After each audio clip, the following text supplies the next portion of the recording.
Muy buenas tardes en Ecuador, muy buenas noches en Europa. Saludos muy cordiales a todas las personas que estén conectadas con nosotros desde cualquier parte del mundo. Enlace Latinoamericano-Europeo tiene el agrado esta noche de presentar a Tilio Borón, un politólogo de Argentina, que nos está hablando, creo, desde Chile ahora. Mi nombre es Edmundo Albornoz y los saludo desde Estocolmo, Suecia. Bienvenidas y bienvenidos. Atilio Borón tiene un largo historial académico, por lo que vamos a hacer un pequeño recorte nomás de, de lo contrario se nos lleva toda la hora. Él es politólogo, sociólogo argentino, doctor en ciencias políticas de la Universidad de Harvard. Actualmente es director del Centro Complementación Circular de la Facultad Humanidades y Artes de la Universidad Nacional de Avellaneda, Argentina. Es también profesor consulto de la Facultad de Ciencias Sociales de la Universidad de Buenos Aires e investigador del Instituto de Estudios de América Latina y el Caribe. Es doctor honoris causa en varias universidades nacionales en Argentina. Es portador del Premio Internacional José Martí de la UNESCO y del Premio Honorífico de Ensayo Ezequiel Martínez Estrada de la Casa de las Américas en Cuba por, por un libro que escribió, el Imperio y el Imperialismo. El tema de hoy lo titula El auge de la ultraderecha en el mundo. Enlace Latinoamericano-Europeo le da la más cordial bienvenida a Tilio Borón. Usted tiene la palabra. Muchas gracias, Edmundo.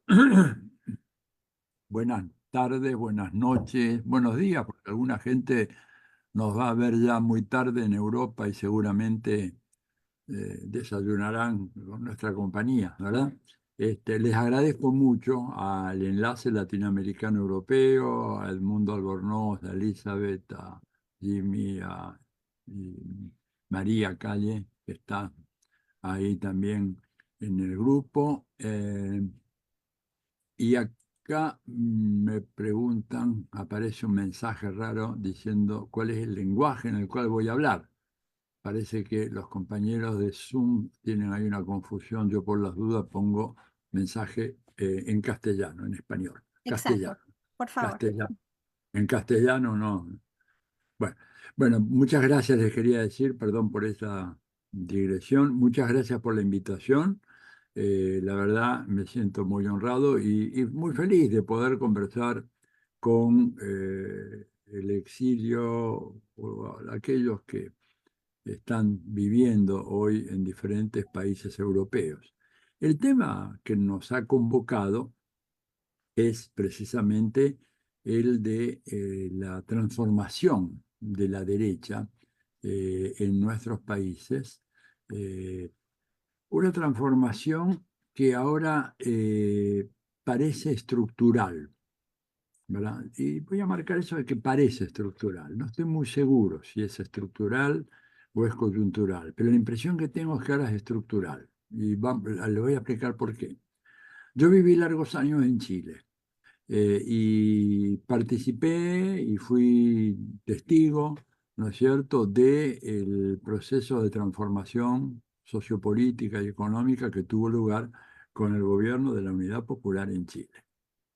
Y en ese país, cuando yo llegué, finales de 1966, eh, había una derecha, ¿verdad?, muy poderosa, muy fuerte, que había gobernado el país por largos años, pero era una derecha que fundamentalmente se diferenciaba de manera muy clara, ¿verdad?, de las pequeñas minorías nazifascistas que existían en Chile. Era una derecha que se enorgullecía de ser heredera a la tradición republicana, respetuosa y tolerante de los derechos de todas las chilenas y chilenos, etcétera, y que se demarcaba claramente de los grupos más radicales de ultraderecha, que eran muy minoritarios. Pero yo vi también que a medida que avanzaba el movimiento popular, la insurgencia popular desde abajo, a medida que se organizaba el movimiento campesino, a medida que se organizaba el movimiento de los pobladores en las zonas marginales de Santiago, de Valparaíso, de Concepción, esa derecha iba adquiriendo una fisonomía cada vez más reaccionaria. Y cuando se notaba en el aire que era muy posible el triunfo de Salvador Allende, esa derecha directamente se convirtió en una ultraderecha como la que hoy está asolando a los países europeos y en parte América Latina. ¿Mm? O sea, un proceso, por eso les decía yo que fue una cuestión de la coyuntura, que realmente las radicalizó. La pregunta es si lo que estamos viendo hoy en América Latina también es una reacción coyuntural o representa, ¿verdad?, una transformación más de fondo. Tengo la impresión, perdónenme, tengo la impresión de que en el momento actual esa transformación es mucho más estructural. A ver, ¿por qué? Porque hay un marco que es la crisis global del capitalismo. Esta crisis que tiene características únicas. Los mayores de ustedes dirán, bueno, pero ese cuento de la crisis global lo escuchamos ya también en los años 70, ¿verdad?, etcétera, con la crisis del petróleo, la cuadruplicación de los precios de las gasolinas, etcétera, todo. Pero ahora hay un componente nuevo, y es que es una crisis que se inscribe en un marco de una crisis ecológica o medioambiental de vastas proporciones.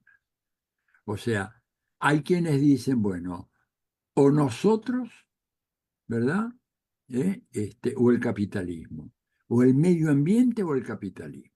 El capitalismo está destruyendo el medio ambiente con todas sus enorme impulso hacia la producción y a la acumulación de riqueza, porque si fuera producción y aumento de bienes y los bienes se distribuyeran de manera equitativa, no habría tantas dificultades, habría dificultades, pero no tantas. Pero acá el problema es que hay un enorme aumento de la producción y 8 personas, o sea, los que estamos acá más 2 más, ¿no es cierto? Acá veo 6 rostros, ¿verdad? 5 más uno que está oculto en Bélgica y 2 más. 8 personas tienen, acumulan tanta riqueza como la mitad de la población mundial. Eso es inimaginable. Inimaginable. Esto era una cosa que, si a mí me la decían cuando yo era estudiante o hace apenas 20, 25 años, jamás hubiera creído que íbamos a llegar a ese punto. Una locura. 8 personas, no son corporaciones, cuidado, ¿eh? No estoy hablando de 8 empresas, no estoy hablando de Tesla, no estoy hablando de ExxonMobil, estoy hablando de 8 señores. Muchos, ya sabemos los nombres, todo está publicado en un informe de Oxfam, ¿no es cierto?, que lo elevó a la consideración del Foro Económico Mundial de Davos en enero de este año. Ahí están los nombres, Jeff Bezos, Elon Musk, los no conocidos de siempre, el señor Monsieur Arnault de Francia, bueno, 8 personas. Entonces, todo esto en un marco de creciente destrucción medioambiental que amenaza la vida en el planeta, claramente. Estamos teniendo incendios feroces como nunca antes, sequías tremendas como nunca antes, inundaciones como nunca antes, ciclones y huracanes como nunca antes. Sí, huracanes en el Caribe, pero que ahora llegan, se meten por las costas de los Estados Unidos y llegan hasta prácticamente New Jersey y el sur del estado de Nueva York. Hemos tenido incendios en Canadá que duraron meses, incendios en Portugal que duraron, ustedes están en Europa, que duraron meses. Entonces, el problema es que en ese contexto, el capitalismo genera a nivel social una respuesta, ¿verdad? Mucho más intolerante de parte de los grupos dominantes y que esa intolerancia se transmite también a amplios sectores medios, ¿verdad? Que se identifican con esa necesidad de recomponer el orden. Recomponer el orden en el capitalismo es imposible, y más en estos momentos, porque ese orden supone una relación amigable, por empezar con el medio ambiente, y en segundo lugar, para un orden que de alguna manera distribuya hacia abajo los frutos del desarrollo económico. Ninguna de las dos cosas es posible.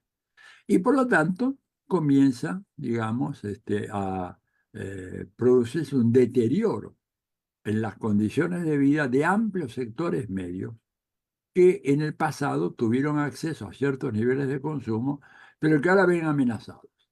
¿Amenazados por quiénes? Mucha gente dice, bueno, pero es que los de abajo les están quitando lo de arriba. No, esto no es lo que indican los datos ni en Europa ni en Latinoamérica.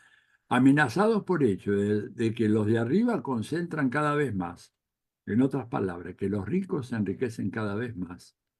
Y los sectores medios cada vez tienen más dificultades para atender a lo necesario para garantizar el mantenimiento de sus condiciones de vida. ¿Por qué? Porque los estados, ¿verdad?, no tienen condiciones de seguir produciendo los satisfactores sociales que produjeron en el periodo de oro del estado de bienestar después de la Segunda Guerra Mundial. El periodo, si ustedes quieren, los 25 o los 30 años gloriosos, como le llama la literatura, que van de 1948 a, pongámosle, 1978, algunos cortan esto en 1975, pero digamos son 30 años de gran expansión, en donde los sectores populares, los sectores medios mejoraron sustancialmente sus condiciones de vida. Eso se acabó, pero se acabó porque los imperativos del capitalismo contemporáneo, ¿no es cierto?, hacen que sea imposible seguir sosteniendo esas políticas porque supondrían en las condiciones actuales que la presión tributaria sobre los grupos de más altos ingresos, los sectores más acomodados, las clases más vinculadas al medio corporativo más rico, ¿verdad? Se incrementara sustancialmente en consonancia con las nuevas necesidades, ¿verdad?, que surgen de la vida social. Y entonces ahí tenemos los procesos en Europa de deterioro, por ejemplo, de la salud pública, de la sanidad, que era una de las grandes banderas de aquella época. Tenemos el proceso de creciente recortes del financiamiento de las universidades y de la educación en esos países. Datos, por ejemplo, sorprendentes que me decían algunos colegas españoles, que hace décadas que no se inaugura una nueva cátedra de estudios latinoamericanos en las sociedades, en las universidades españolas, digo, lo cual es absolutamente incomprensible. Y que hay muchos graduados españoles, ¿verdad?, en estudios latinoamericanos que no tienen trabajo, simplemente porque el número de cátedras está congelado desde hace décadas, todo a causa de un problema de financiamiento. Y en el caso europeo, ¿verdad?, esta insatisfacción se agrava enormemente por el tema de la crisis migratoria y de los impactos de las migraciones que han conmovido las sociedades europeas en mayor o menor medida, según los casos, con la entrada, con el ingreso de millones y millones de inmigrantes que Europa necesita, porque Europa tiene una pirámide demográfica envejecida y necesita gente joven, nueva, que venga a hacer toda una serie de trabajos que ya la población europea sí, por sí sola no puede hacer, pero que a su vez son portadores de otras culturas, otras identidades étnicas, otras lenguas. todo lo cual ha generado, ¿verdad?, una reacción radical de derecha muy fuerte.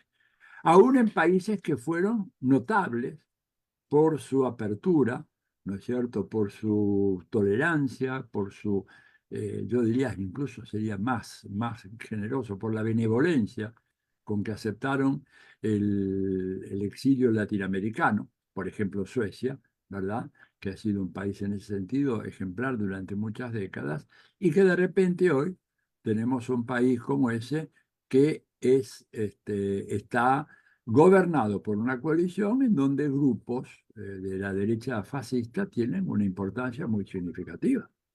Y lo mismo en otros países, ¿verdad?, de Europa. Este no es un fenómeno exclusivo de Suecia, aunque a veces se las indica a Suecia. Tal vez porque Suecia es el caso más espectacular, ¿no es cierto?, en esta transición. Digamos, desde la Suecia de Olof Palme, cuyo asesinato todavía hoy permanece en las sombras, sin saber quién fue, hasta una Suecia gobernada por una coalición en donde grupos neonazis o grupos fascistas tienen un cierto peso, es una transición realmente espectacular. En Francia también se fue dando lo mismo, pero fue un proceso, digamos, más gradual, pero también claramente representando este mismo fenómeno. Entonces, acá tenemos una ultraderecha que a veces se dice, bueno, son grupos fascistas. Ahí hay que también ir con cuidado, y enseguida voy a América Latina, y perdón, estoy con 15 minutos, ya creo, un poquito menos estoy mirando, Elizabeth, tú, márcame por favor. Sí, sí, Este, tranquilo. bueno, en América Latina, les decía, este fenómeno también se ha verificado en los últimos tiempos. Hemos tenido la experiencia en el caso de Brasil de Jair Bolsonaro. Estamos teniendo ahora la experiencia de Javier Milei en la Argentina.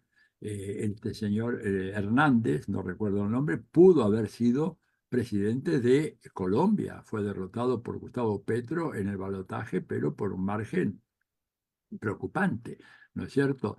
Ahora, también acá se reproduce el fenómeno que vemos en Europa de una ultraderecha que se fascistiza, en parte facilitada porque hay, a diferencia de las izquierdas y del progresismo, hay una organización internacional de la derecha, de la ultraderecha. Ustedes dirán, bueno, pero está también la Internacional Progresista, donde están varios amigos míos. Sí, pero es un grupo de amigos que no tiene un peso. En cambio, Steve Bannon y la Internacional de la Derecha, ¿no es cierto?, manejan un presupuesto fenomenal y tienen una serie de activistas y militantes que van por los países, recorren, enseñan cursos, entrenan gente, apoyan su tarea en las redes sociales. O sea, acá estamos en presencia por primera vez de un fenómeno de internacionalización de las derechas, en donde hay algunos personajes absolutamente clave. El señor Steve Bannon, que es un gran analista de encuestas, analista político, bueno, es quien está un poco organizando, ha venido organizando todo eso, ¿verdad? Y con capacidades no solo de formar gente, proveerles de un armazón de carácter ideológico, un discurso ideológico, suministrarles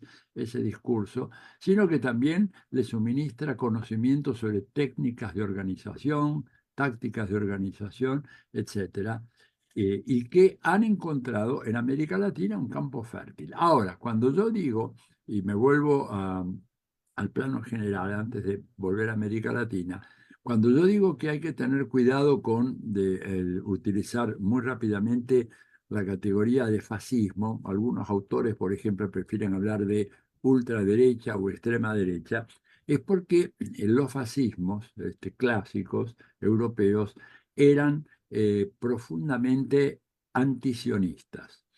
Y los fascismos contemporáneos, los fascismos contemporáneos o la extrema derecha contemporánea es todo lo contrario.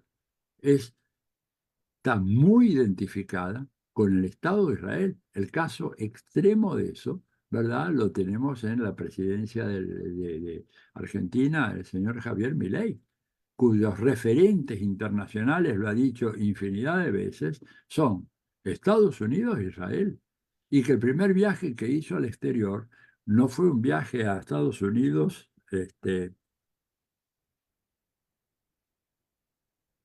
para visitar a un funcionario norteamericano, sino para ir a rendir homenaje a un rabino muerto hace años y que aparentemente era un hombre de unas luces extraordinarias y que fue a ponerle flores a su tumba, ¿verdad? Esto es un hecho absolutamente inédito. Y en el caso argentino también hay que tener en cuenta que esta extrema derecha contemporánea, a diferencia de la extrema derecha europea en los años 30, 40, es partidaria hacia arriba del libre mercado, ¿verdad? Cuando los fascismos tradicionales en Europa eran muy críticos y eran más bien estatistas. Estos son contrarios al Estado. Y eso lo vemos en el caso de Donald Trump, lo vemos en el caso de Bolsonaro, lo vemos en el caso de Milei, lo vemos también en el caso de algunos otros líderes como Katz en Chile, ¿no es cierto?, que se posiciona para la próxima contienda electoral, y lo hemos visto en Bolsonaro, creo que lo dije. Entonces, es una derecha muy sui generis, muy agresiva, gran manejo de las redes sociales, gran manejo de las redes sociales.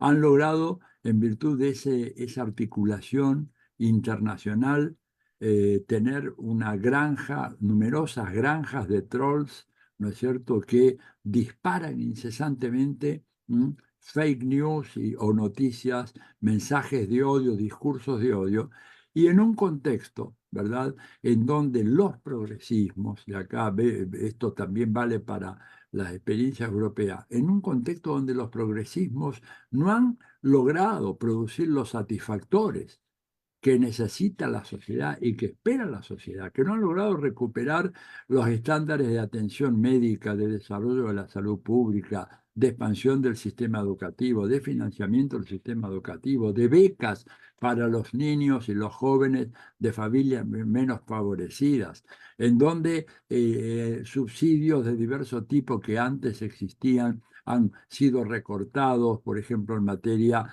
de transporte o en materia de vivienda, etcétera.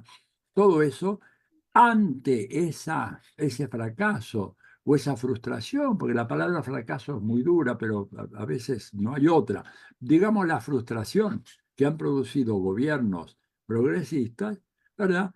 Y la desaparición de una izquierda radical que no ha renovado su proyecto en función de las nuevas circunstancias nacionales e internacionales, lo que queda en el espacio público es una derecha light y una ultraderecha radical que aparece dispuesta, por lo menos en su gesto, para llevar adelante las tareas refundacionales que se necesitan para que estos países salgan adelante. Esto, por ejemplo, en el caso argentino, es casi caricaturesco, es de libro y esto es lo que ha ocurrido. No es que las sociedades se hayan abrazado, ¿no es cierto?, al fascismo masivamente, pero sí que hay amplios sectores de las sociedades latinoamericanas, ¿verdad?, que han visto en la extrema derecha las perspectivas de un cambio que el progresismo había prometido y que no llevó a cabo. ¿Que han sido engañados? No cabe la menor duda. Que esos gobiernos, estos partidos, cuando llegan al poder, son partidos que aplican políticas muy, muy contrarias a los intereses de la clase trabajadora, tampoco. Lo estamos viendo en Argentina. El ataque de Milei, por ejemplo, a los ingresos de los trabajadores, de los jubilados, de los pensionados, de las capas medias, es un ataque que no tiene precedentes, y por favor quiero marquen, no tiene precedentes en la historia argentina. Ni aun los peores, más reaccionarios gobiernos militares produjeron una retracción del ingreso de la masa asalariada, de los jubilados, de las pensionadas, los pensionados en este país, como ha producido en apenas 100 días el gobierno de Javier Milei. Pese a lo cual, y este es el fenómeno que nos preocupa, pese a lo cual, todavía Milei sigue teniendo un grado de aceptación social que prácticamente abarca a la mitad de la población argentina. Eso, vuelvo a repetirle, es un fenómeno que nos ha dejado boquiabiertos a los especialistas y a los sociólogos y politólogos que decíamos que ni bien este gobierno empezara a aplicar esas políticas, iba a disminuir rápidamente el apoyo. Disminuyó muy poco, muy poco. Y lo mismo vale decir, por ejemplo, de Bolsonaro en Brasil. Bolsonaro en Brasil, recordemos la elección, ¿no es cierto? La elección que tuvo lugar en el 2022 en Brasil. Bolsonaro estuvo a un tantito así de ganar la elección. Perdió por 1 punto y un poquito más y medio por ciento. Y tengan ustedes la certeza, y comparto lo que me dijo gente que estaba en el comando del ahora presidente Luis Ignacio Lula da Silva, que si la elección hubiera tenido lugar una semana después, Bolsonaro ganaba esa elección. ¿Se dan cuenta? Porque era evidente, cuando uno miraba la curva de las encuestas, Lula venía creciendo muy lentamente desde la primera vuelta y veíamos un Bolsonaro que venía creciendo así. Era cuestión de tiempo para que se cruzaran las líneas y que Bolsonaro ganara la elección. Y hoy en día Bolsonaro tiene un apoyo popular todavía muy, pero muy significativo e importante. Esto quiere decir de que ha habido, ¿verdad? Y vuelvo a lo permanente, a lo coyuntural. Probablemente estamos en presencia de un cambio permanente que tiene que ver con el hecho de que el trabajo formal, el trabajo registrado, el trabajo con todos los apoyos que tenía tradicionalmente o que brindaba la legislación social en Europa y en América Latina, es un tipo de trabajo que está en retirada y que ha habido un proceso de uberización, llamémosle, permítanme este neologismo, de uberización de las relaciones laborales y de precarización del trabajo, que hace que, por lo tanto, los sectores populares vean, ¿no es cierto?, en estos líderes mesiánicos que aparecen como dispuestos a cambiar todo el mundo, las cosas que están mal, que denuncian la tibieza de la socialdemocracia europea o del socialismo europeo, etcétera, etcétera, ¿verdad? Aparezcan ante los ojos de esos sectores precarizados, sectores que ya no tienen el acceso a los niveles de educación que tenían antes, sectores que son bombardeados por fake news permanentemente, por granjas de trolls que cubren los principales países del mundo y que encuentren en esos liderazgos la tabla de salvación. Explíquenme ustedes, si no, cómo es posible que la gran masa del viejo electorado del Partido Comunista francés sea hoy la base fundamental de apoyo de Marine Le Pen. Es un proceso extraordinario de mutación, de metamorfosis. Y acá lo que yo digo, porque este es un gran debate en la Argentina, en donde mucha gente se indigna con aquellos que se aferran a esos liderazgos providenciales y los acusan. Digo, no, no, no, no, no. No tenemos que culpar a esa gente, no tenemos que acusar a esa gente. Tenemos que tomar nota de qué fue lo que pasó, porque acá esa gente reacciona producto de la desesperación. Es desesperación y furia, ¿verdad? Ante la frustración de sus expectativas, que lo que querían era algo muy elemental, querían que se les asegurara servicios de salud adecuados, el servicio de educación pública, que hubiera ofertas de trabajo. Vemos que a veces hay gobernantes o críticos o políticos que dicen, bueno, es que lo que pasa es que estas nuevas generaciones son ni estudian ni trabajan. Señor, pero es que no hay trabajo. O sea, no es que no quieren trabajar, no es que les ofrecen un trabajo y lo rechazan, dicen, no, yo prefiero quedarme en mi casa. No hay trabajo suficiente, no se generan suficientes puestos de empleos de trabajo. En la Argentina, en Brasil, en Chile lo estamos viendo.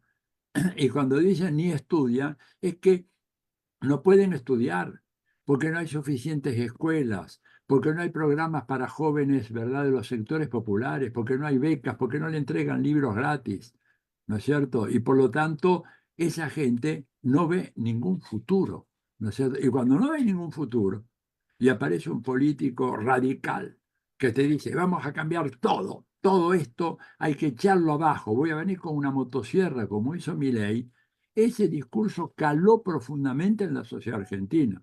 Pero vuelvo a repetir, no es culpa de la gente de abajo, de los pobres, los sectores populares, la clase media empobrecida, ¿verdad?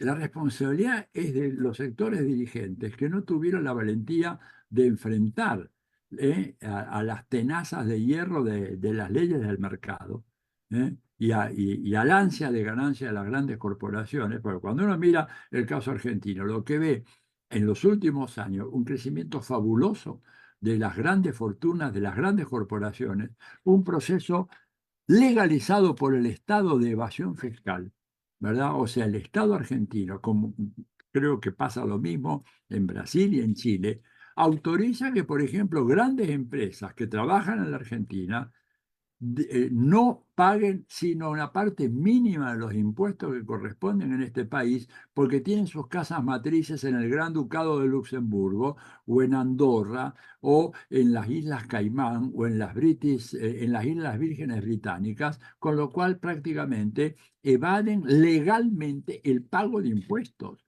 y dejan al Estado inerme, sin recursos para pagar, por ejemplo, financiar el conjunto de políticas que podrían evitar esta tensión en las sociedades. Y vamos a hablar más, ya voy a terminar. Este, Ya estamos eh, en 30, sí. ya estamos, ya acá, acá. Pongo un solo Tranquilo. ejemplo para que vean. Mucha gente dice, bueno, pero esta gente tiene muy mala educación, la gente no sabe. Y yo les pregunto, bueno, ¿y cuánto le paga a un maestro en la Argentina? Es un sueldo de miseria. Un maestro en la Argentina, que en las épocas en que yo era niño, era joven, era un señor o una señora que tenía un solo trabajo como maestro o como profesor, y con eso vivía dignamente. Hoy en día un maestro en la Argentina, y creo que el panorama se reproduce en todos los países de la región, tiene que tener dos o tres o cuatro trabajos part-time, ir recorriendo una ciudad inmensa, una punta a la otra, para al final del día tener lo mínimo necesario para poder sobrevivir y llegar al otro día. Y por supuesto, ese maestro o esa maestra no está en mejores condiciones de brindar la educación que se necesita para que la gente de pueblo, el electorado, pueda tener instrumentos intelectuales para poder distinguir un demagogo, un demagogo de derecha, un fascista disfrazado, que finalmente va a terminar haciendo todo lo posible para que los negocios de gran capital prosperen como nunca, dejando de lado sus promesas de redención de esa masa que ha quedado al margen de los beneficios de la sociedad contemporánea. Entonces, ahí está, me parece a mí, y esto parecería ser un dato ya estructural, una transformación estructural de las derechas en América Latina y en Europa. Bueno, paro aquí, así tenemos chance, Elizabeth, el mundo, de tener un intercambio de preguntas, comentarios, de lo que esté. Muchas gracias. Excelente. Buenas noches, mi nombre es Elizabeth Sáenz y llevaré la moderación desde Colonia, Alemania. Hoy está aquí en el Atilio Borón, conversando con nosotros sobre el tema el auge de la ultraderecha en el mundo. Damos inicio a la ronda de preguntas.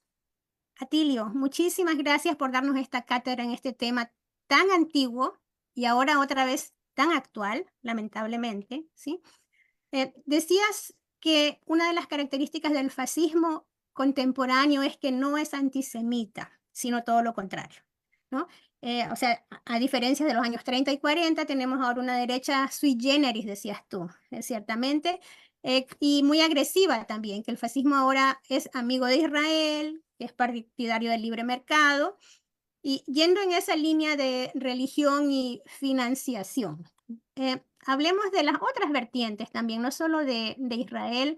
Mi pregunta sería, ¿cuál es el rol de las otras iglesias, tanto de la evangélica, que proliferan en América Latina, ¿sí? Y de la católica, ¿no? Que juega siempre un papel importante en nuestras Bueno, sociedades. Gracias. Guten Abend, ya que estás en Alemania, hacemos un Good night. saludito. Mira, no, por supuesto, déjame hacer una aclaración. es una derecha que no solamente es amiga de un régimen neonazi como el que hoy hay en Israel, desgraciadamente para la humanidad y en especial para el pueblo judío, ¿verdad? Que tiene un régimen de terror que ha generado ya enormes protestas dentro de Israel, pero que además es un régimen, fíjate tú, que cuenta que puede practicar el genocidio con la complacencia de la dirigencia fundamental de los países europeos.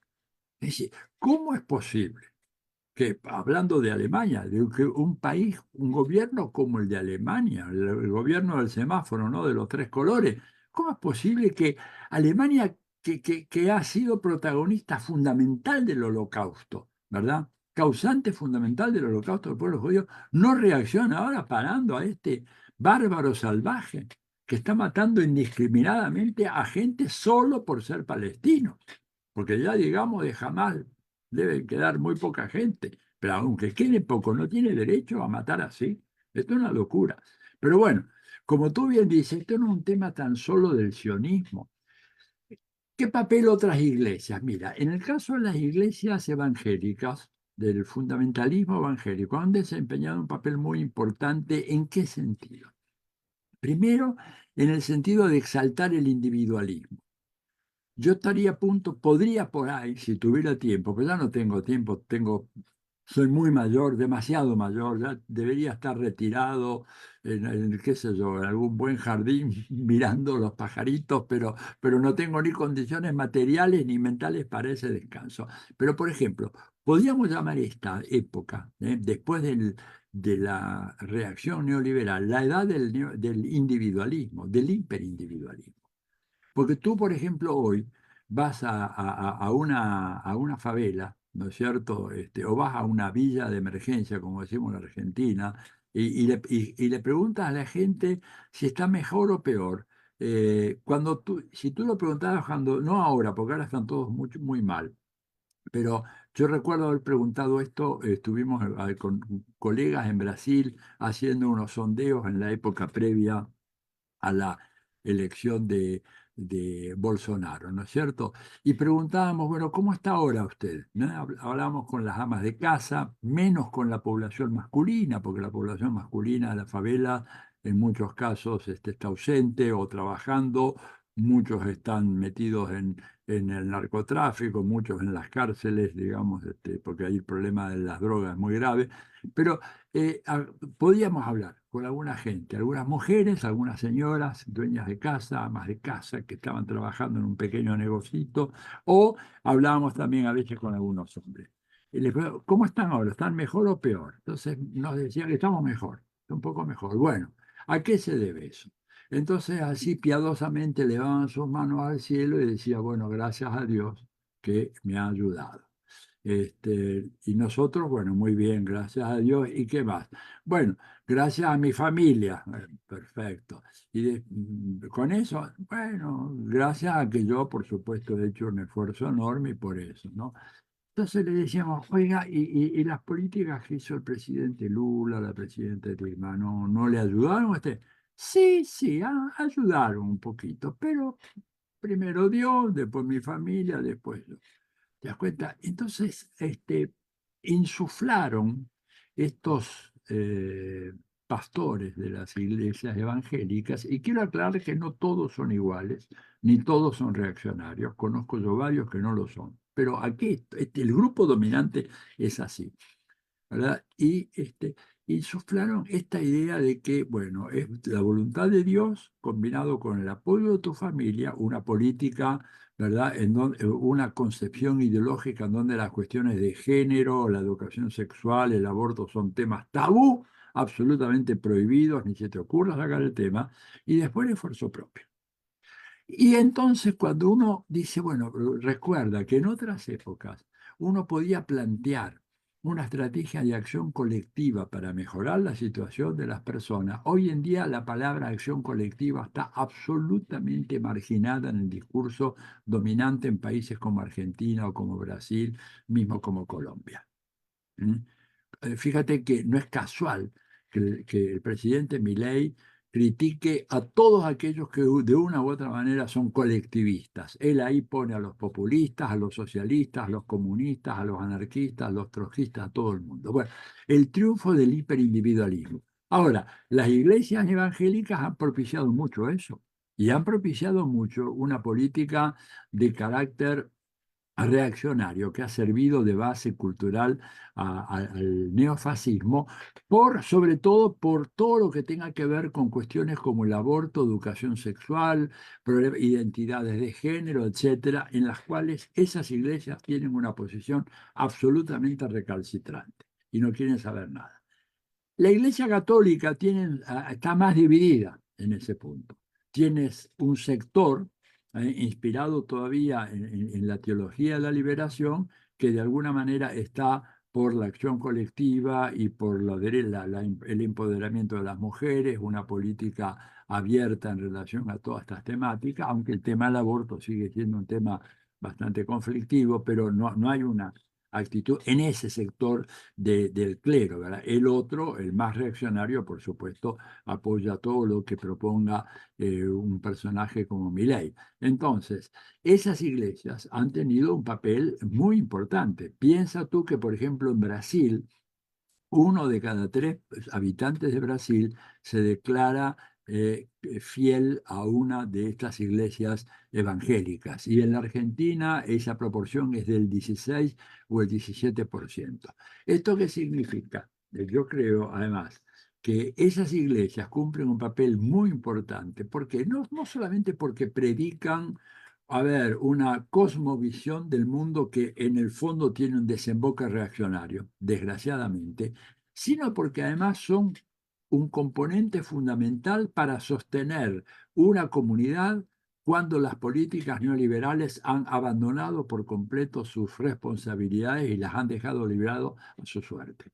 O sea, en la medida en que tú te retiras de las políticas sociales, mejor dicho, retiras a las favelas o a las villas o a las poblaciones, como se les llame, de las políticas sociales, ese lugar lo pasan a ocupar 2 actores fundamentales, los narcos y las iglesias evangélicas.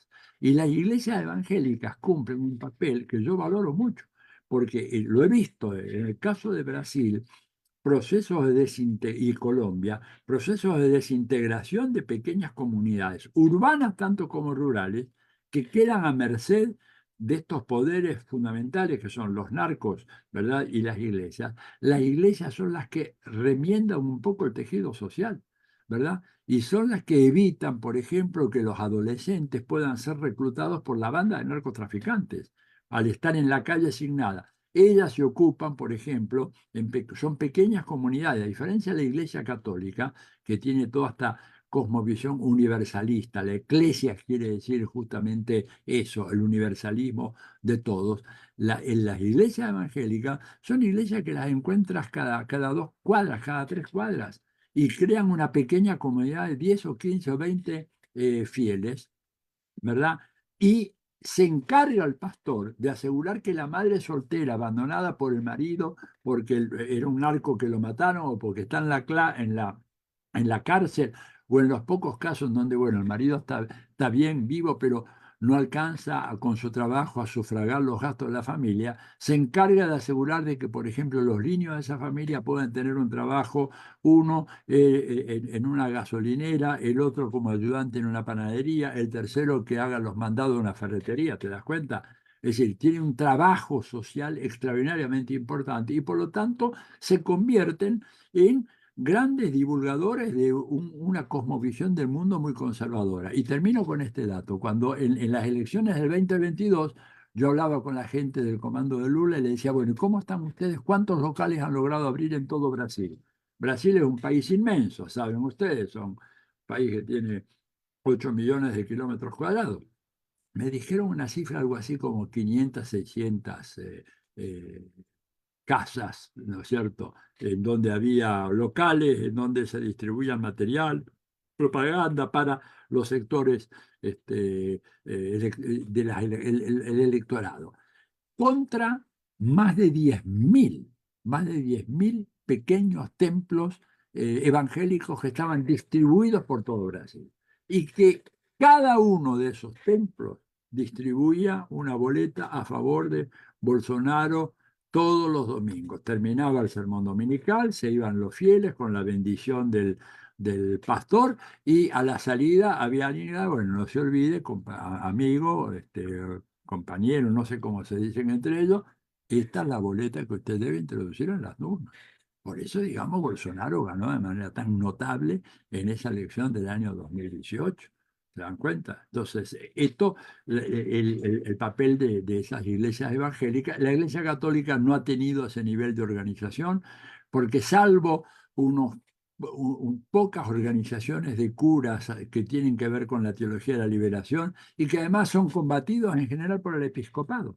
El episcopado católico es un episcopado profundamente conservador, que no quiere saber nada con hacer ese tipo de trabajo social, y por lo tanto dejan el campo abierto para que vengan estas otras iglesias alternativas que sí se preocupan por el bienestar de la gente y que por lo tanto se ganan su confianza y se ganan su apoyo para el candidato que, como Bolsonaro, recuerden ustedes que Bolsonaro confesó su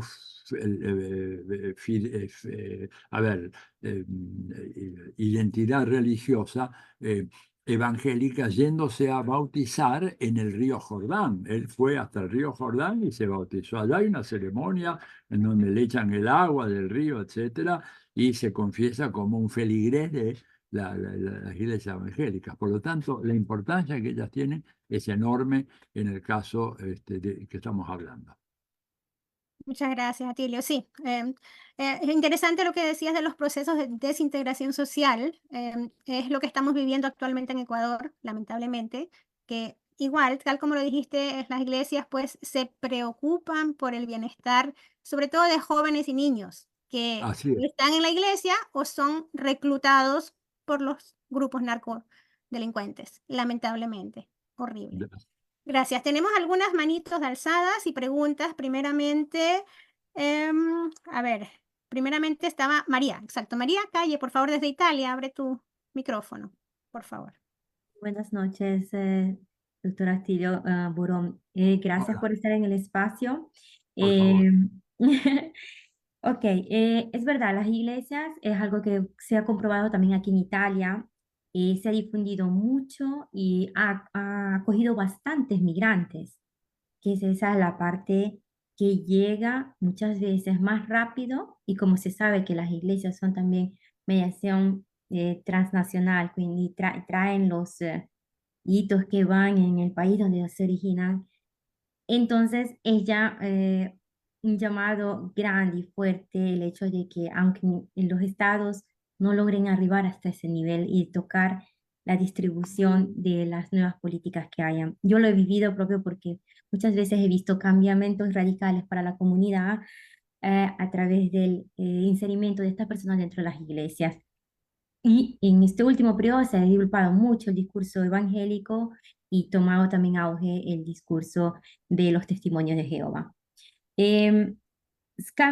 Hablando de esta parte, yo había consultado un poquito también sus redes sociales, y hay un tema que me quedó un poquito candente, visto que también es un tema de actualidad y seguramente es muy, muy, muy conligado al discurso de la ultraderecha. Es que usted publicó un artículo donde sostiene que no hay teoría política alguna para explicar el auge del actual gobierno argentino. Usted habla de troglocracia. ¿De qué se trata?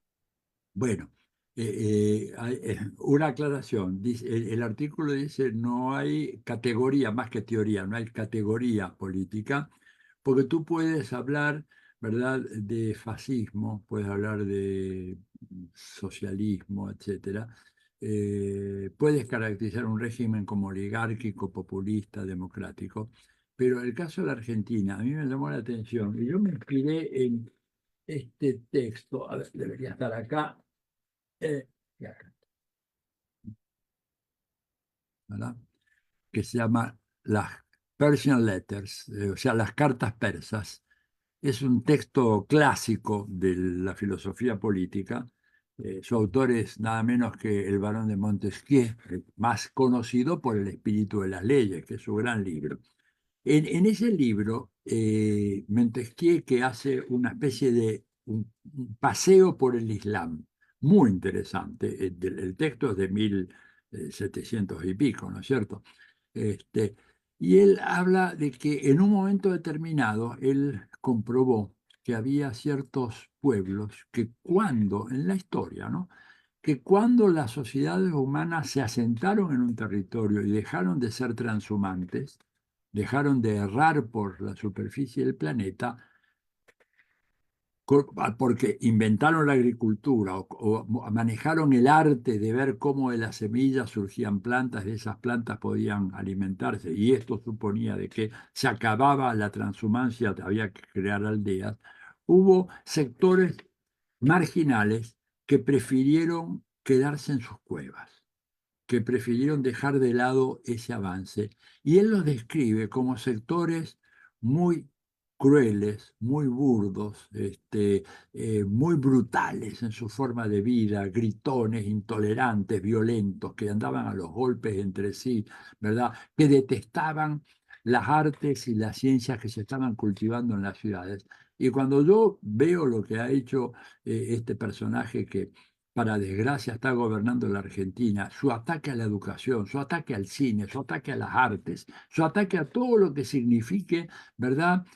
Una actividad de cultivo del espíritu, se me ocurrió que, bueno, lo que mejor caracterizaba a este régimen era una troglocracia, o sea, el gobierno de gente brutal, cruel, que disfruta. Fíjense la cara de satisfacción que tiene, por ejemplo, Milei cuando anuncia que va a dejar a 70.000 empleados públicos en la calle. No es que lo dice con un tono de preocupación, lamentablemente, se van a ir a la calle 70.000 porque son ladrones, trabajan. Digo, una cosa realmente que nunca he visto en mi vida. Entonces acuñé ese término troglocracia, que creo que es lo que mejor define a la naturaleza de este tipo de gobierno, que además es un gobierno, por eso digo que no le podemos aplicar el mote al gobierno.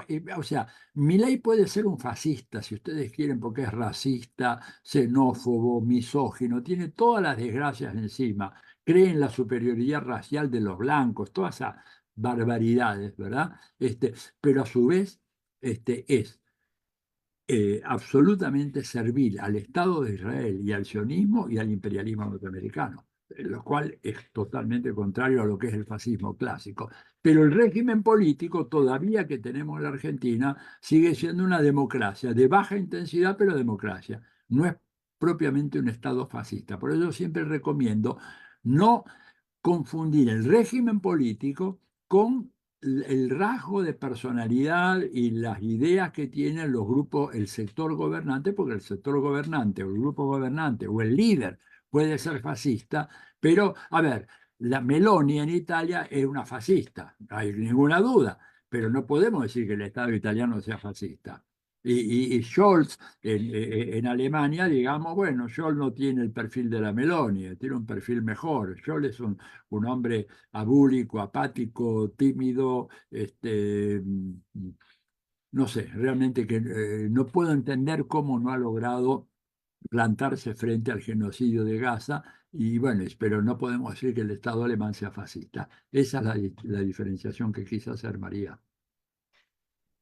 Y puedo completar la pregunta, porque Elizabeth manda, así que si ella dice que sí, no tengo problemas. Adelante, María. Ok, no, porque es esto lo que nos estaba haciendo reflexionar, porque, ¿por qué lo pregunté? Porque pasemos a Ecuador. Estamos en un momento en que hemos demostrado que en estos últimos 4 años hay una violencia de crisis. Actualmente el presidente hizo propio la parte que pocas veces se hace en toda la historia diplomática de entrar dentro de una embajada. ¿Usted cree que esta sí, scusami, Troglocracia. troglocracia, porque se me hace hasta difícil, también nos está llegando a nosotros en Ecuador? Sí, yo creo que es un poco diferente lo de Noboa, ¿no es cierto? De paso les digo, hay dos cosas que les pueden interesar. Ayer hice un programa en Telesur en donde me entrevistó Emilia en clave política. Hablamos media hora sobre este tema que me estás preguntando. O sea que buscan ahí Atilio Bodón, Telesur, en clave política, está el programa. Pero creo que Noboa es un personaje distinto, digamos. Noboa es un niño bien, un clásico oligarca latinoamericano, cumplió lo que el padre no logró. El padre fue varias veces candidato a presidente del Ecuador, fue derrotado, pero es un hombre que no tiene la menor idea de lo que es conducir un Estado y de hacer política y comportarse como un presidente. Lo que hizo con la Embajada de México es un horror. Es un atropello a todo lo que está establecido, fue establecido por muchos años de trabajo en la Convención de Viena, que establece la inmunidad absoluta de las embajadas y la residencia de los embajadores y la persona que está adentro de la embajada. Cuando, es decir, la gran pregunta, María, es si eso se le ocurrió a él o alguien le sopló al oído, oye, anda y agarra a Jorge Glass, porque no nos olvidemos que hay elecciones pronto en Ecuador, hay elecciones regionales en poco tiempo más, va a haber elecciones presidenciales el año que viene. Se trata de embarrar lo más posible la cancha y evitar que el correísmo pueda volver a presentarse y ser una alternativa de gobierno y atrapar a Jorge Glass y volver a meterlo en el banquillo de los acusados y armar un gran escándalo con él, puede ser una manera, una tapadera para evitar, ¿no es cierto?, las cosas que sabemos que puede llegar a ser un gobierno de extrema derecha radical como el de Ecuador, que tanto sufrimiento ha venido produciendo a su gente, ya desde la época del supremo traidor en la historia ecuatoriana, que ha sido Lenín Moreno, ¿verdad? Que ha sido un traidor imperdonable, un hombre, y quiero terminar con esto, la respuesta a tu pregunta, María. Es decir, Moreno hizo cosas absolutamente imperdonables, inmorales, etcétera. Y creo que es un corrupto, y creo que en algún momento va a terminar en la cárcel. Pero fíjate que hizo algo que es un crimen peor todavía. Es el hombre que entregó a Julian Assange a la mal llamada justicia inglesa. Julian Assange es absolutamente inocente, no robó un solo documento. Lo único que hizo es, a él le pasaron este dossier con esta información, y lo único que hizo fue entregarla a los 8 más importantes diarios del mundo. Y por eso Julian Assange está prácticamente destruido en vida. Yo he visto fotos de él recientes y te digo que prácticamente me he puesto a llorar, porque es un hombre joven destruido por la tortura física y mental que ha sido posible gracias a la gestión de este traidor que es Lenín Moreno. Sí, realmente es una vergüenza. Para nosotros como ecuatorianos es una vergüenza. No asumas la vergüenza, no es vergüenza de los ecuatorianos, perdóname que te interrumpa. La Adelante. vergüenza no es de los ecuatorianos, la vergüenza es de la camarilla gobernante que apañó a Lenín Moreno, pero no es el pueblo ecuatoriano, no es inocente, María Elizabeth, no se culpen, por Dios, no se culpen de lo que no deben culparse, por Sí. favor. Sí, bueno, Perdóname. sí, no, gracias por eso, sí, nos reconforta, pero sin embargo, claro, siempre queda como ecuatoriano, ¿sabes? Porque todo el mundo en Europa pues nos habla al respecto y a veces nos faltan las palabras para, ¿no? O sea, no tenemos la obligación de justificar nada ni de responder, pero por supuesto que nos afecta, ¿no? Ese es el punto, sí. Te entiendo. Pero gracias, sí. A ver, quiero primeramente, antes de darle la palabra a Jimmy de Alemania, a saludar a Carmen Miles, Fernando Fuentes, Gonzalo Ibáñez, Gregory M., Jorge Ramírez, Roxana Mojica, 2 teléfonos Samsung que sí, no tienen nombre, por estar aquí con nosotros. ¿Sí? Si quieren hacer una pregunta, levanten su manito, por favor. Jimmy, desde Berlín, Alemania, por favor. Buenas noches, Atilio. Muy interesante la descripción que hace sobre la derecha fascista, la derecha ultraderecha. Bueno, hay varias denominaciones y varias etapas de la derecha, neofascista, populismo de derechas, derechas radicales, etcétera. Pero todas ellas tienen un hilo conductor. Y todas se han basado de alguna manera, digamos, en tener un objetivo y tener medios, ¿ya? Y los medios a veces se cambian, los medios, por lo general, medios de difusión, como los diarios, televisión, etcétera, que muchas veces se mostraban incluso eh, progresistas Sí, o democráticos. Vemos que poco a poco les abren las puertas y van cambiando el idioma también, se van transformando. Esas derechas, por ejemplo, esas derechas progresistas que también habían, ¿no? Esas se van transformando van radicalizándose. claro, Eh, entonces, hemos visto también que hay un cambio en ciertos objetivos primarios que tenían antes la derecha. Por ejemplo, sí, eran muy xenófobas. Estaba mucho bueno, siguen. Ahora la bandera en este momento todavía sigue siendo la migración, por ejemplo, en Alemania y en otras partes de Europa. Pero antes estaban contra los homosexuales, por ejemplo. Y claro. ahora resulta que la jefa del partido neonazi, práctico de ultraderecha de aquí de Alemania, la FDP, una señora de orientación homosexual, ¿no? Lesbiana, ella El, es lesbiana. sí, es lesbiana. Y el que le sigue en Francia, a María Le Pen, es homosexual. No. ¿No? O sea, ya dejan eso, Ujú, ya dan cabida sí. a grupos diversos, lo ven, o sea, son muy radicales también, incluso a veces se muestran tan radical, bueno, sin, eh, creo que el radicalismo no es específico de una orientación sexual. No, ¿Ya? Pero van dejando esos, digamos, esos objetivos que tenían antes. ¿Cuál es el principal objetivo que ellos tienen? ¿Qué es lo que no dejan? ¿Qué es tu opinión? ya, Yo tengo la mía, pero ¿qué es tu opinión? ya. Perdóname.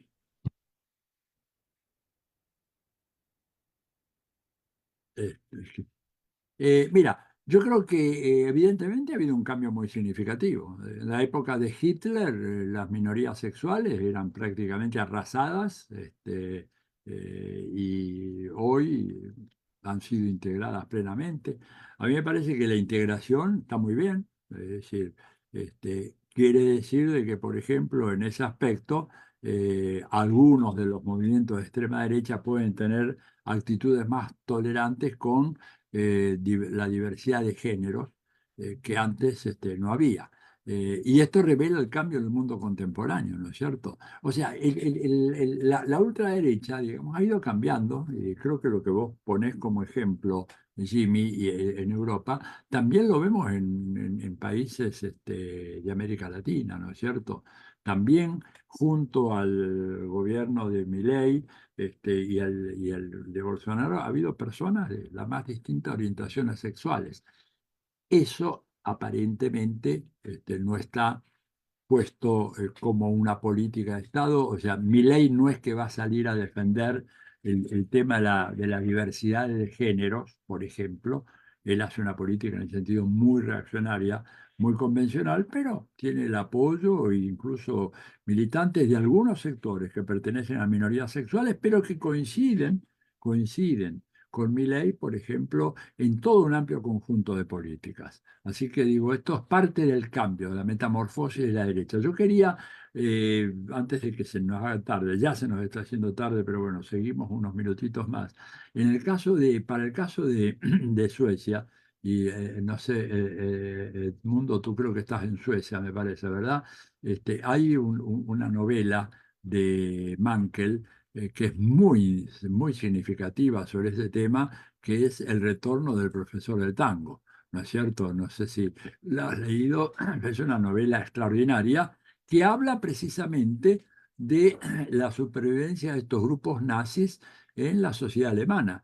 Y lo que dice Mankell en esa novela, que realmente es muy, muy atrapante, como todas las de Mankell, es que esos sectores nazis siguen, sobrevivieron largos años de hegemonía socialdemócrata en Suecia, y están ahí agazapados y en cualquier momento pueden llegar a hacer gobierno en Suecia.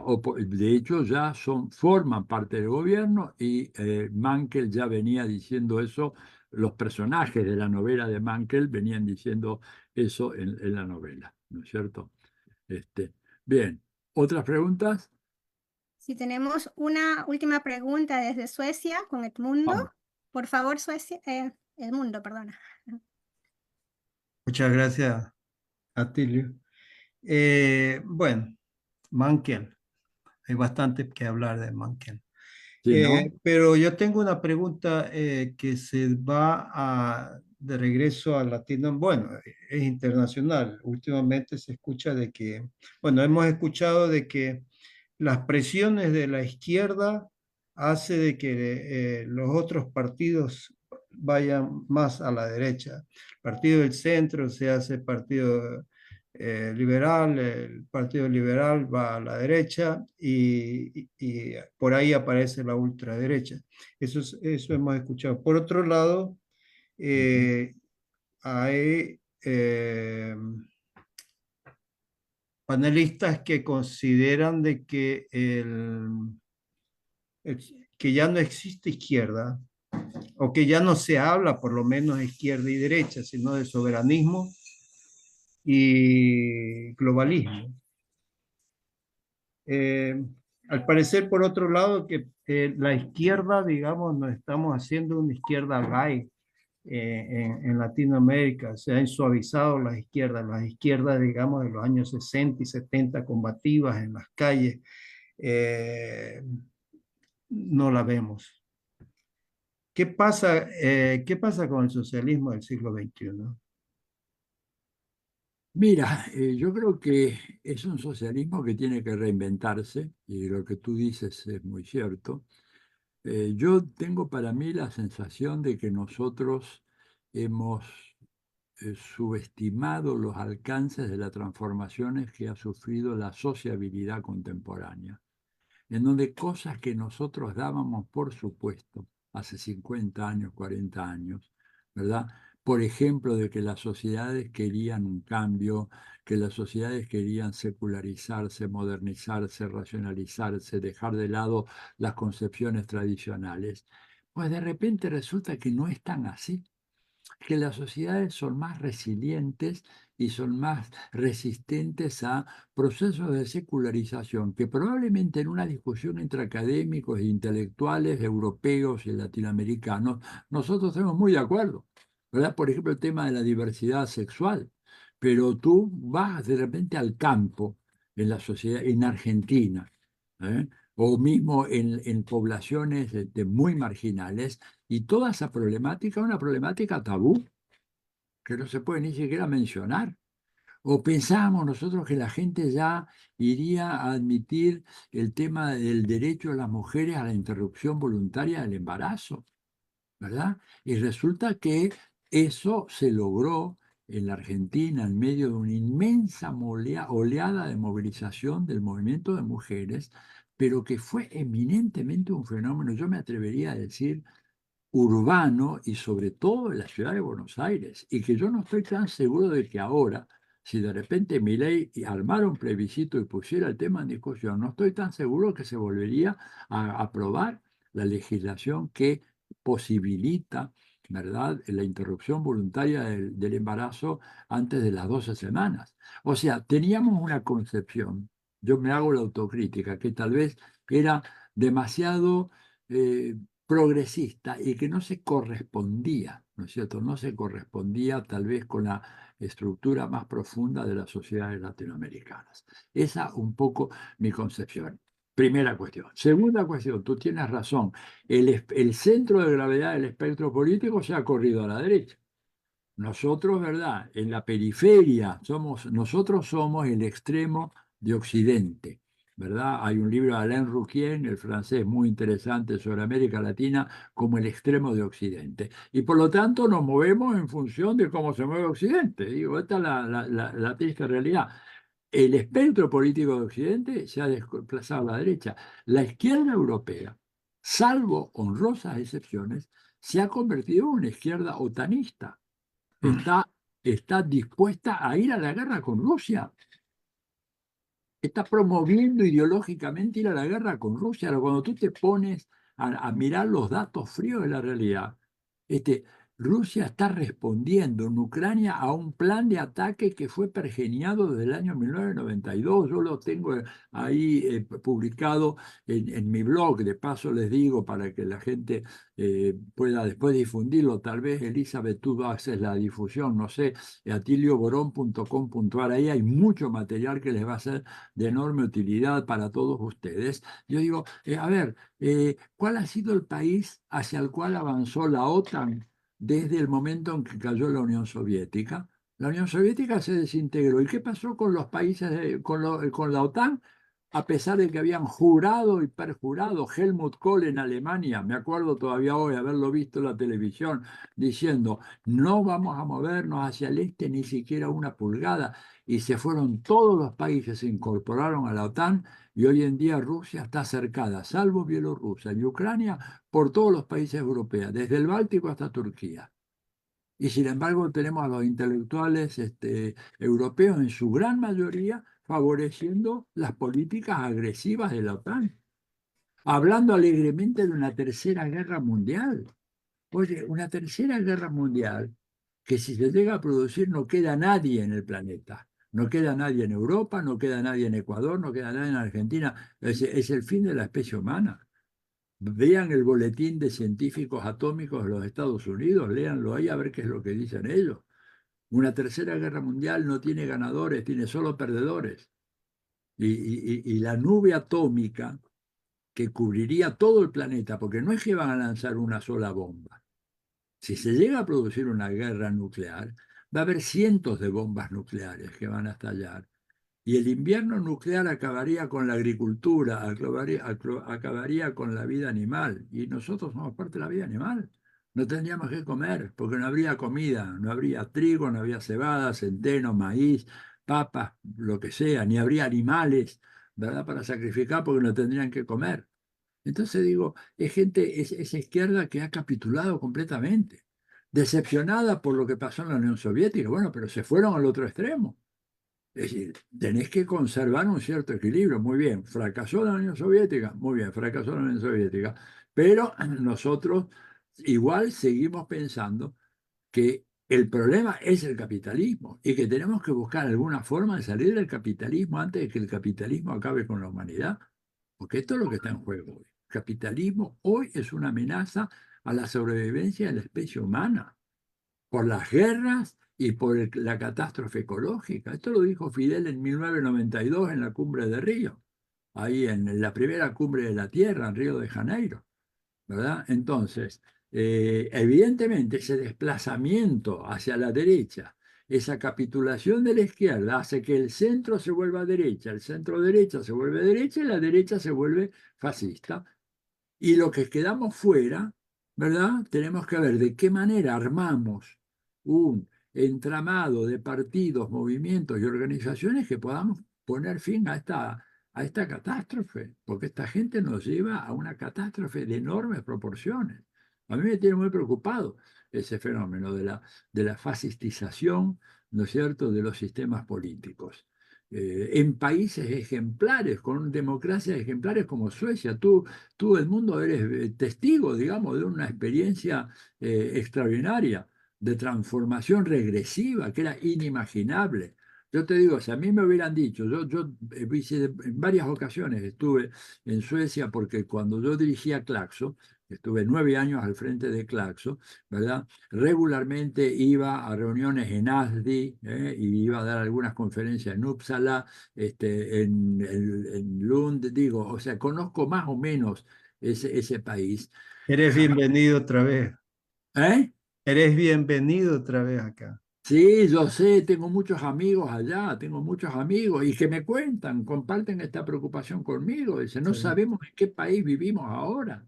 Esto nunca lo habíamos imaginado nosotros, que iban a aparecer estos sectores reaccionarios, supremacistas, obligando a inmigrantes de distintas culturas a tener que convertirse en suecos. Digo, déjalos con su cultura, que haya una articulación, un enriquecimiento recíproco. Tenemos mucho que aprender nosotros de las culturas de los pueblos inmigrantes. Pero bueno, hay esta actitud, ¿no es cierto? Y es lamentable, y acá se está dando lo mismo.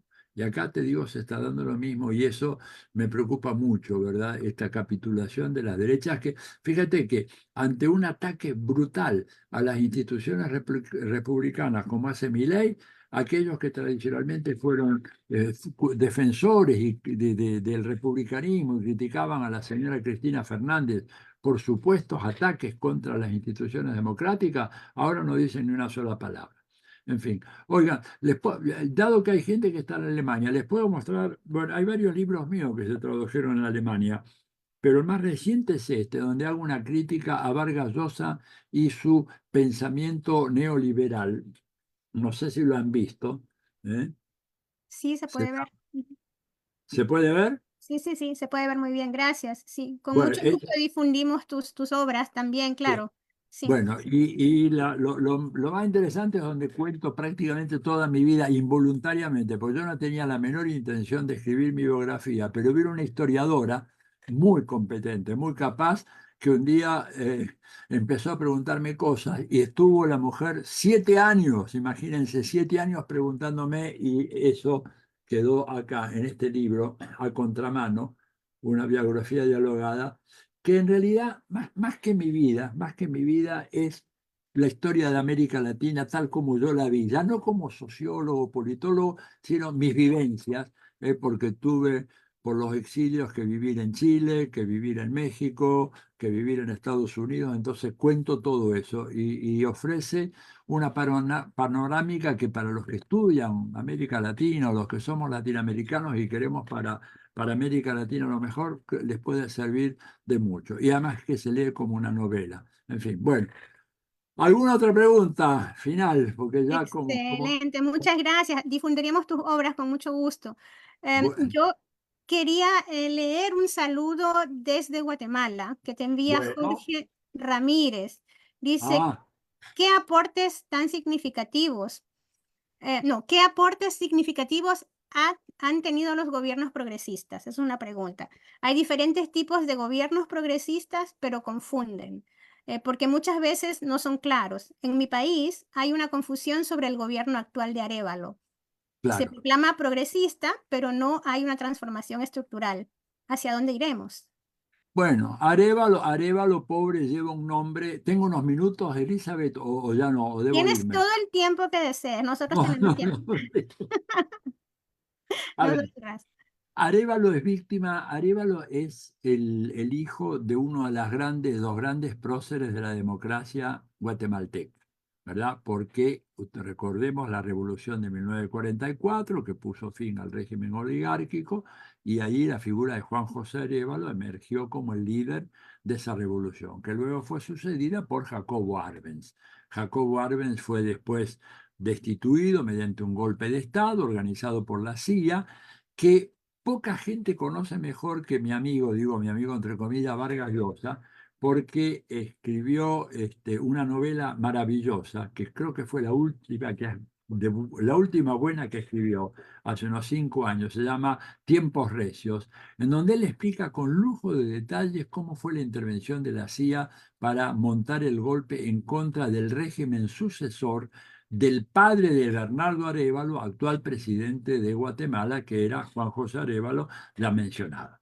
Pero él, a pesar de conocer perfectamente eso, Vargas Llosa se pone del lado del imperio y de aquellos que asesinaron finalmente a los que tuvieron parte en la conspiración contra Arbenz, y Arbenz que fue condenado a pasar muy mal rato el resto de su vida. Bueno, pregunta el amigo, ¿hay varios tipos de progresismos? Claro. ¿Hay confusión? Claro. Bernardo Arévalo pertenece a qué forma dentro del progresismo. Pertenece a los sectores más timoratos, más tibios, más moderados del progresismo, ¿verdad? Claramente no se compara, por ejemplo, con un régimen progresista como el que supo tener Bolivia en los 10 años de gobierno de Evo Morales, por ejemplo. que fue una experiencia muy radical para Bolivia, que bueno, ahora está continuando con algunas dificultades, y no se compara, digamos, con lo que fue la experiencia de un progresismo radical de Hugo Rafael Chávez Frías en Venezuela. Bernardo Arévalo pertenece al grupo en donde está junto con Gabriel Boric, por ejemplo, un político excesivamente inmoderado, perdón, excesivamente moderado, como yo digo, para tiempos tan inmoderados como estos, ¿verdad?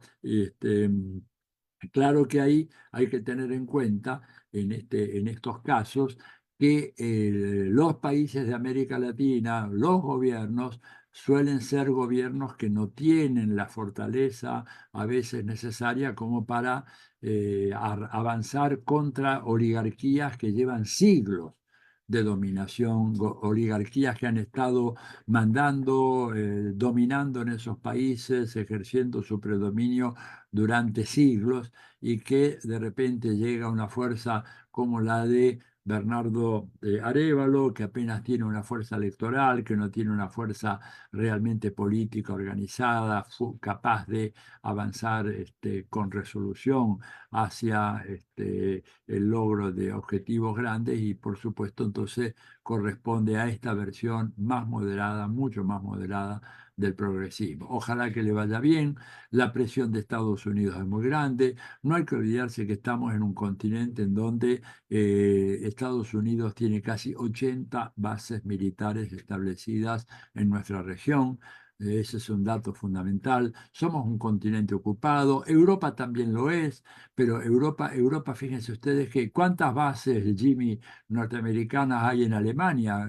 Creo que son más de 30, me han dicho, o por lo menos he visto ahí en el Pentágono, ¿verdad? No han podido sacarse de encima los japoneses las bases de los Estados Unidos, que en algunos casos han alojado a tropas que han cometido delitos y crímenes como robos, asesinatos, violaciones, etcétera, y sin embargo no han podido ser juzgados por la justicia japonesa. Y creo que la situación de Arévalo, ¿verdad?, no es mucho mejor en ese sentido. Va a ser un gobierno muy débil, muy acosado, muy presionado.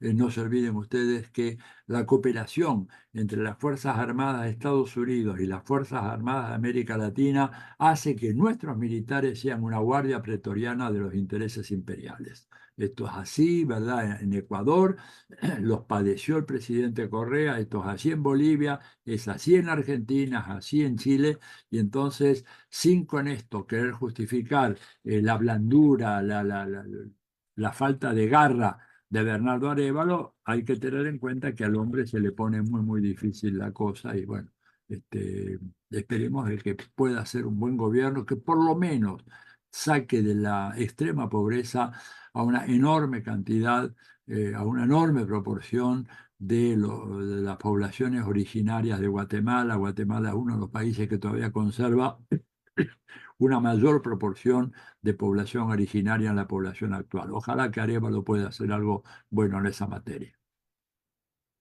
Gracias, Atilio. Saludos a Guatemala. Sí. Saludos a Guatemala. Sí. En honor a tu tiempo, Atilio, tendríamos una pregunta más. Si no, pues te pediríamos un mensaje final para nuestra audiencia. ¿Cuál sería la pregunta? A ver si la puedo contestar. Desde Londres, Cristian Mendoza. ¿Qué Dice, quiere? dijo Fidel Castro que no se podía renunciar a la batalla de las ideas. ¿Cree usted que eso es algo que debería hacer la izquierda latinoamericana para resistir a largo plazo este embiste de la derecha? Absolutamente. Buena, es buena la pregunta, como todas las preguntas que me hicieron, oportuna en este caso la de David. Yo creo que la batalla de ideas es fundamental.